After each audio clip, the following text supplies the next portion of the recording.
ইসলাম অর্থনৈতিক ব্যাপারে একেবারে পরিষ্কার অবস্থান নিতে বলেছে। আমাদের দেশে স্বামী স্ত্রীর টাকা পয়সার মধ্যে যত গোজামিল আছে আর কোথাও এই গোজামিল নাই। স্ত্রীর যে গহনা, এটার মালিক কে বলেন তো? স্ত্রী। বুঝে শুনে বলতেছেন? বউয়ের যে গহনা, তার যে অলংকার, স্বর্ণ, এগুলার মালিক কি বউ নিজে না স্বামী? এবার বলে স্বামী। কথা উল্টে গেছে। দেখেন, আপনারাই সন্দেহের মধ্যে পড়ে গেছেন। আমি যে গোজামিল বলছি সাধে বলছি? আচ্ছা, বউ মালিক যদি হয়, তাহলে আপনি বিদেশ যাওয়ার সময় এই স্বর্ণগুলা যদি বউর কাছে বলেন যে স্বর্ণগুলা দাও বিক্রি করে, আমার ভিসা কিনে বিদেশ যাব, আমি বিদেশে গেলে আবার তোমার কিনে দিব। বউ যদি বলে যে স্বর্ণ যেহেতু আমার, আমি তোমাকে দেব না, কারণ কেউ আমার কাছ থেকে লোন চাইলেই কি আমি দিতে বাধ্য?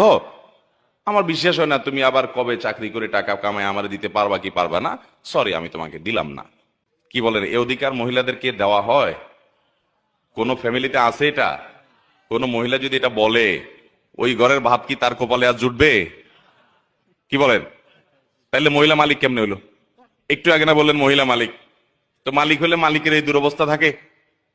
আচ্ছা, আরেকটা এক্সাম্পল নেই, ধরেন যদি কোনো মহিলা বলে যে স্বর্ণ গহনা এগুলো তো আমাকে দিয়ে দিছো তুমি, তোমার বাপরা দিছে, তোমরা দিছো, বিয়ের সময় মহর হিসাবে দিছো, যেমনি দিছো দিছো, এখন যেহেতু এটার মালিক আমি, তো আমি এগুলো বিক্রি করে আমার ভাইটা বেকার আছে ওর দিয়ে দিব, আমার বোনটা একটু কষ্ট আছে ওকে দিয়ে দিব, আমার বাপ মাকে আমি গিফট করব, অথবা আমি একটু মার্কিং টার্কিং করবো, আমার যা খুশি তা করব।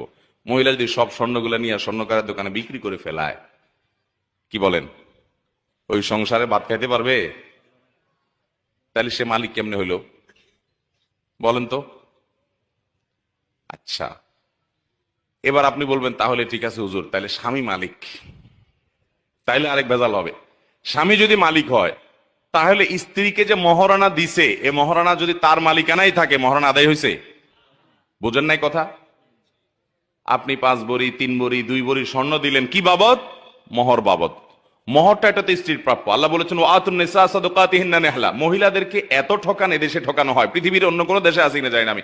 এদেশে অবশ্য ভারত বা অন্যান্য দেশে যেতে আমরা অনেক ভালো আছি, কিন্তু তারপরে আমরা এখন এজ এ মুসলমান আমরা অনেক পিছিয়ে আছি। পৃথিবীর অন্য কোনো মুসলমান দেশের সাথে তুলনা করলে আমরা এই জায়গায় খুব বাজে একটা জায়গায় আছি। মহিলাদের অধিকার আমরা নষ্ট করি, ধ্বংস করি।